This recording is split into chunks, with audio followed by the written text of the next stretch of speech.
নমস্কার, ঈশান Bangla prime time খবরে আপনাদের স্বাগত জানাই। সঙ্গে রয়েছি আমি জুইপাল। প্রথমে দেখে নিচ্ছি আজকের প্রাইম টাইম শিরোনাম।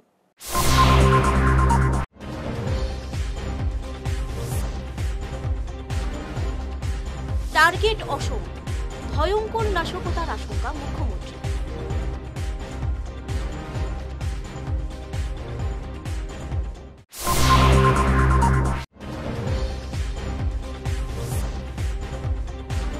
সবার মতামত নিয়ে শিলচরে ফ্লাইওভার নির্মাণ হবে, ব্যবসায়ীদের আশ্বাস প্রশাসনের।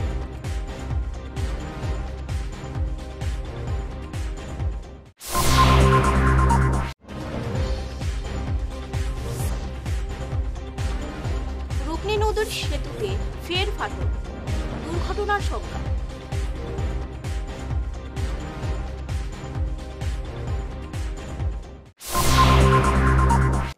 এবারে যাচ্ছি বিস্তারিত খবরে।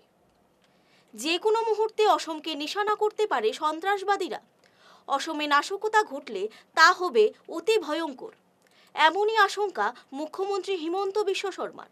ডক্টর শর্মা বলেন, অসমে বর্তমানে এক জটিল পরিস্থিতির মধ্যে রয়েছে।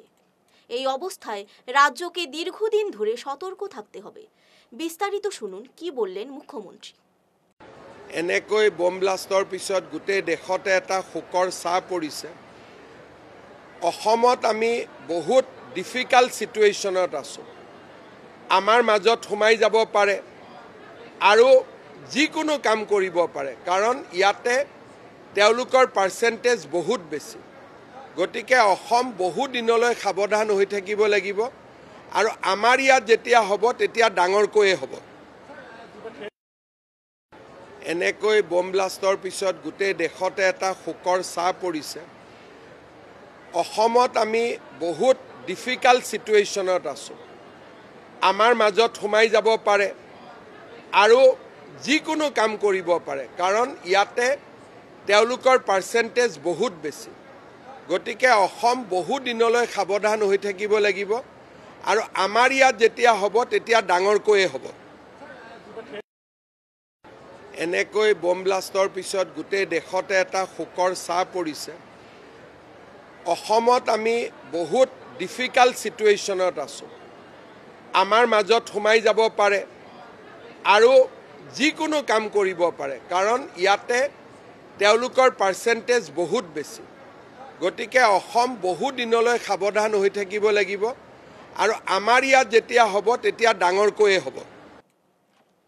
শিলচরের প্রস্তাবিত ফ্লাইওভার নির্মাণ নিয়ে উদ্বেগে ব্যবসায়ী মহল। উন্নয়নের পক্ষে থেকেও আজ হাসপাতাল রোড মার্চেন্ট অ্যাসোসিয়েশন সহ শহরের ব্যবসায়ী মহল জেলাশাসককে স্মারকপত্র দিয়ে জানিয়েছেন, উড়ালপুল তৈরি হলে বহু ব্যবসায়িক প্রতিষ্ঠানের অস্তিত্ব মুছে যাবে। সরকারি ক্ষতিপূরণ যথেষ্ট নয়। প্রশাসন ব্যবসায়ীদের আশ্বাস দিয়ে বলেছে, সবার মতামত নিয়ে আগামী 20-21 নভেম্বর চূড়ান্ত সিদ্ধান্ত নিতে বৈঠক ডাকা হবে। ফ্লাইওভারের ভবিষ্যৎ এখন আলোচনার টেবিলে। মাননীয় জেলা কমিশনার মহাশয়কে একটা স্মারকলিপি দিয়েছি ব্যবসায়ীর তরফ থেকে, যে আমরা কোনো সময় যে এই যে ফ্লাইওভার হবে সেটা আমরা কোনো সময় বিরোধিতা করছি না। ফ্লাইওভার আমরা চাই, কিন্তু দেখা যাচ্ছে যে সেই ফ্লাইওভার হতে গেলে অনেকটা ক্ষতির সম্মুখীন হতে হচ্ছে। যেমন কয়েকটি জায়গা আছে কোনো অস্তিত্বই থাকবে না, তাদের বাঁচার মতো ব্যবস্থা থাকবে না। তাই আমরা ডিসি মহাশয়ের কাছে আমরা অনুরোধ করছি অল্টারনেটিভ রাস্তা দেখার জন্য, অন্য থেকে এটাকে ডাইভার্ট করা যায় কিনা। ডিসি মহাশয়কে সুন্দর করে বুঝিয়ে দিয়েছেন যে অল্টারনেটিভ রাস্তাগুলো আছে। ডিসি সাহেবের প্রথমে বুঝতে পারেনি, পরে তিনি বুঝতে পেরেছেন যে না এদিকে হলে ভালো হয়। তাই উনি বলেছেন যাতে কেউ যাতে ক্ষতি না হয় তারা লক্ষ্য রাখবে, এবং আগামী 20 কিংবা 21 তারিখে উনি একটা বঙ্গভবনে মিটিং ডাকবেন। এই মিটিং এ আমাদের বক্তব্য তোলার জন্য উনি বলেছেন। ক্ষতিগ্রস্ত দিচ্ছে ঠিক আছে, কিন্তু ক্ষতিগ্রস্ত দিতে গেলে দেখবেন এই ক্ষতিগ্রস্ত দিতে আপনার পরিবার আপনি চালাতে পারবেন না। সরকারি জমি আর ব্যক্তিগত জমি এত হিসাব করে দেখবেন। আজকে যদি এটা ভাঙ্গা পড়ে 10 ফুট 15 ফুট, কেউ দোকান থাকবে না, কেউ ঘর থাকবে না, আমাদের অন্যখানে যেতে হবে, আশ্রয় নিতে হবে, সেদিকে তো দেখতে হবে। তাই এই জায়গাটা যদি না করে অন্যদিকে যদি রাস্তা বের করা যায় তাহলে এই এন্টায়ার মার্কেটটা বেঁচে যাবে। এই মেমোরেন্ডামের মধ্যে আমরা এটাই বলতে চেয়েছি যে রাস্তাটা এখন যেটা প্রপোজ এলিভেটেড করিডোরের যে রাস্তাটা আছে এইটাকে যদি একটু সরানো যেতে পারে তাহলে এই বৃহত্তর শিলচরের যে আমাদের ব্যবসায়ী কর্মকাণ্ড যে জায়গাটাতে হয় ওই জায়গাটাকে রক্ষা করা যেতে পারে। ডিসি মহোদয় খুব ধৈর্য সহকারে আমাদের প্রস্তাবগুলো শুনেছেন। আমরা ওনার সঙ্গে মৌখিক আলাপে দুই একটা প্রস্তাব দিয়েছি।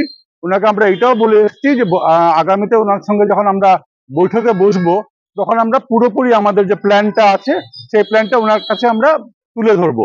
তো উনি আমাদেরকে এটা স্বাগত জানিয়েছেন যে ঠিক আছে, আপনাদের কাছে যদি কোনো বেটার প্ল্যান থেকে থাকে আমরা নিশ্চয়ই সেটা শুনবো। 2-3টা সাজেশন আমরা দিয়েছি, তার মধ্যে একটা মুখ্য সাজেশন যেটা ছিল, এখন দেখা যাচ্ছে লক্ষ্মীপুর এরিয়া, বাসকান্দি এরিয়ার যে ট্রাফিক গুলো শিলচরে আসছে তারা মূলত আসে কিসের জন্য? মূলত আসে চিকিৎসার কারণে। চিকিৎসাটা আমরা কোথায়, নিউ শিলচরের দিকে সব চিকিৎসার যা আমাদের মেডিকেল কলেজ থেকে আরম্ভ করে পুরো পরিকাঠামোটা ওইদিকে। তখন আমরা ওনাকে বলেছি। বুধবার উৎসব মুখর পরিবেশে নিউ শিলচর মণ্ডলের স্থায়ী বিজেপি কার্যালয় উদ্বোধন হলো। উপস্থিত ছিলেন বিধায়ক দীপায়ন চক্রবর্তী এবং জেলা বিজেপি সভাপতি রূপম সাহা সহ অন্যরা। এই কার্যালয় স্থাপনে স্থানীয় জনগণের আস্থা এবং সহযোগিতা মূল প্রেরণা বলে জানালেন মণ্ডল সভাপতি দুলাল দাস। যে দিনে আমাদের শিলচর বিধানসভার অন্তর্গত নিউ শিলচর মণ্ডলের একটি কার্যালয়, এই কার্যালয় আজকে তার শুরু হয়েছে। এই কার্যালয়ে শুভারম্ভ গণেশ পূজার মাধ্যমে হয়েছে। আমাদের মাননীয় সভাপতি, জেলা সভাপতি রূপম সাহা মহাশয় উনি প্রদীপ প্রজ্বলনের মাধ্যমে এই অনুষ্ঠানের সূচনা করেছেন। মণ্ডল সভাপতি দুলাল দাসকে আমি আন্তরিক ধন্যবাদ জ্ঞাপন করতে চাই যে এই উদ্যোগ উনি নিয়েছেন। আর মণ্ডল সভাপতির মাধ্যমে নিউ শিলচর মণ্ডলের সমস্ত কার্যকর্তাকে আমি আমার আন্তরিক শ্রদ্ধা নিবেদন করতে চাই। আমরা যে চেয়ারে বসে কথা বলছি, যে টেবিলে বসে কথা বলছি সহ প্রত্যেক জিনিস আজকে মণ্ডলের এক একজন সম্মানের কার্যকর্তা তারা নিজের থেকে দান করেছেন। আর এটাই আজকের দিনে ভারতীয় জনতা পার্টির সবচেয়ে বড় সফলতা নিউ শিলচর মণ্ডলের।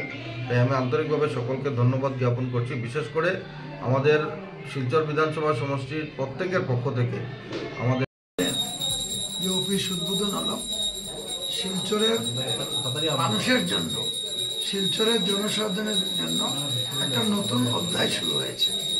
নিউ শিলচরের প্রত্যেক নাগরিকরা অনেক সময় বিভিন্ন কাজে মণ্ডল সভাপতির বাড়িতে যেতে হয়, এমএলএর বাড়িতে যেতে হয়। এখানে একটা স্থান হলো যাতে আজকে থেকে এই অঞ্চলের মানুষরা যত সমস্যা হবে এখানে এসে কথা বলতে পারবে।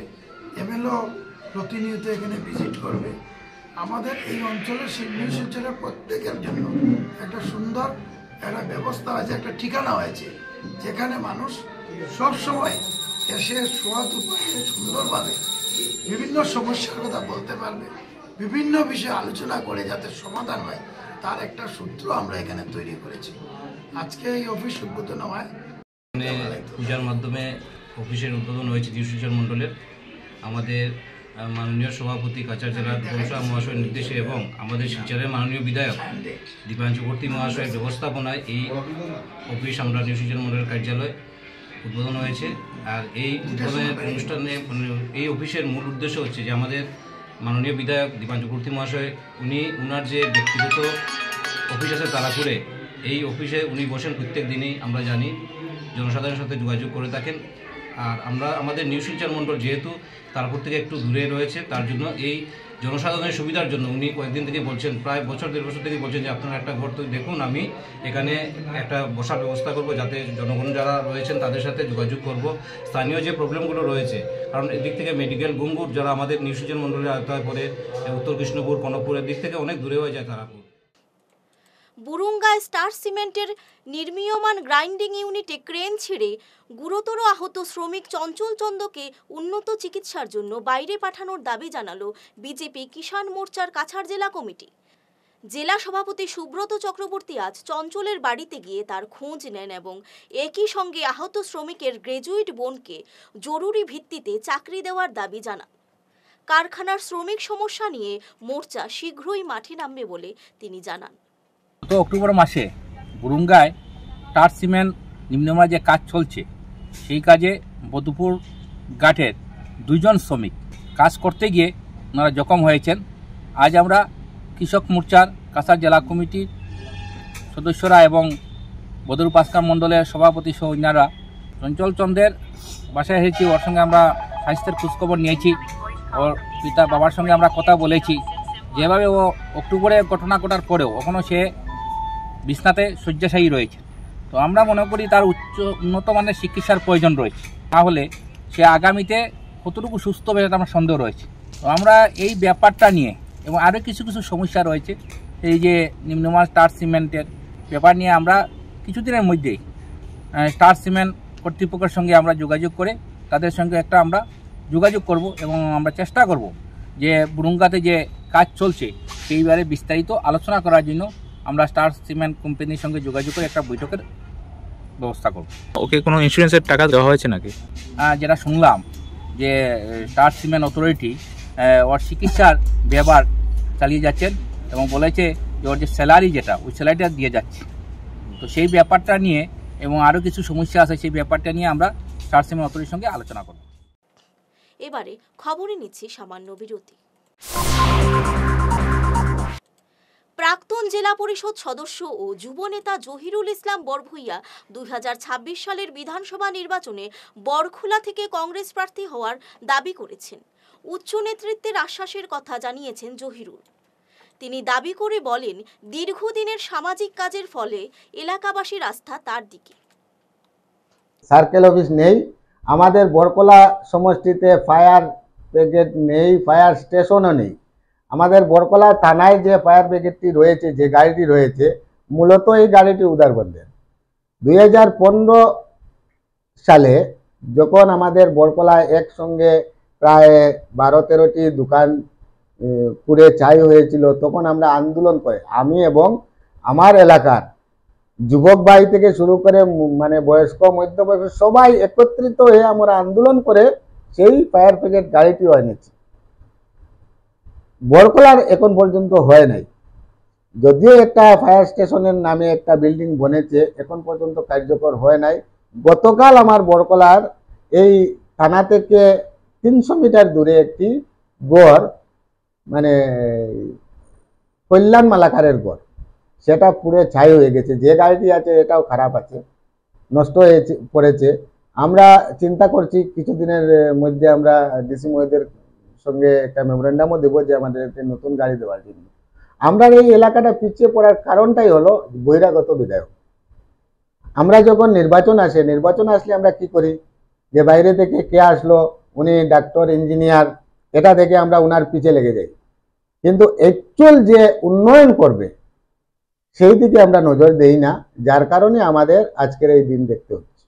কাল বলতে আমার হাসি লাগে, আমাদের যিনি বর্তমান বিধায়ক আছেন, উনি 1996 সালে যখন প্রথম বিধায়ক হয়েছিলেন। পূর্ব ধলাই লাইফলাইন কাবুগঞ্জ আমরাঘাট রোডের রুকনি নদীর ঝুলন সেতুতে আবার ফাটল দেখা দিয়েছে। আগে মেরামত হলেও সেতুটি বর্তমানে অত্যন্ত বিপজ্জনক।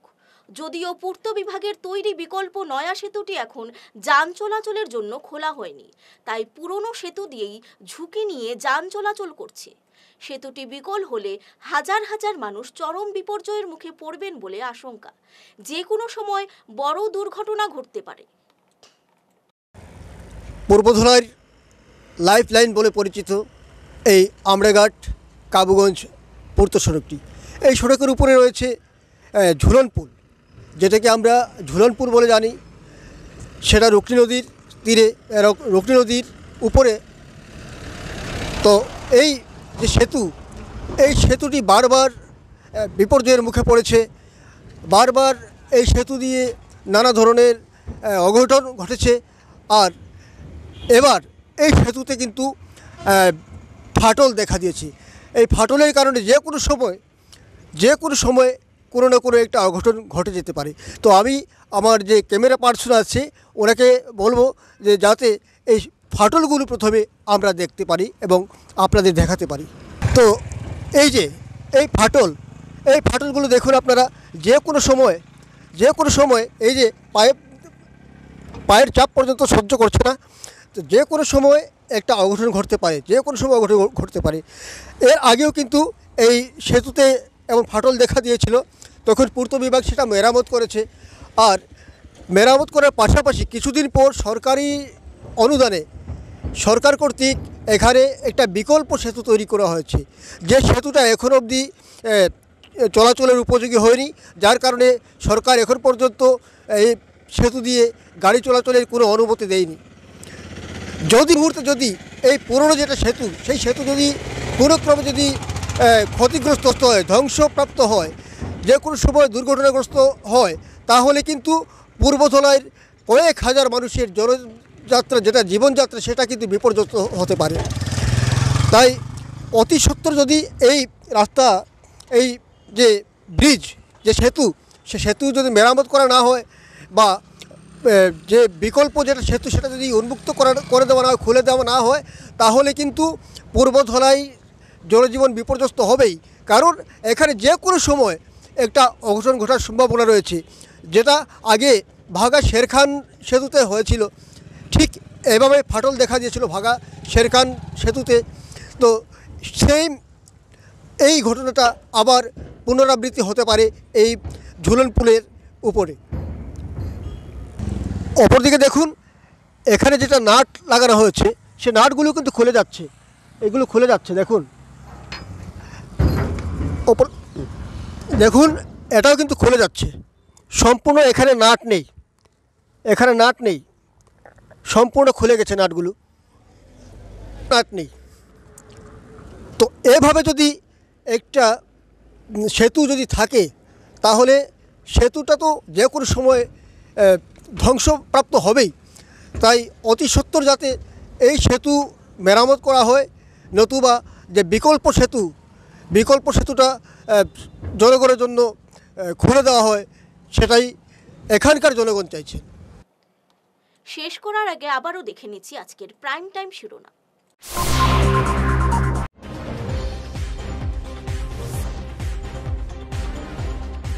টার্গেট অসম, ভয়ঙ্কর নাশকতার আশঙ্কা মুখ্যমন্ত্রী।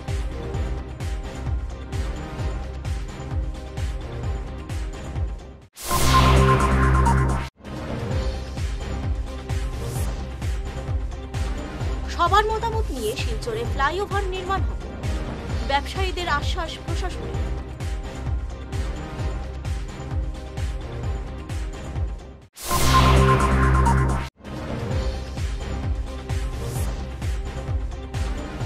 রুকনি নদীর সেতুতে ফের ফাটল, দুর্ঘটনার সংখ্যা।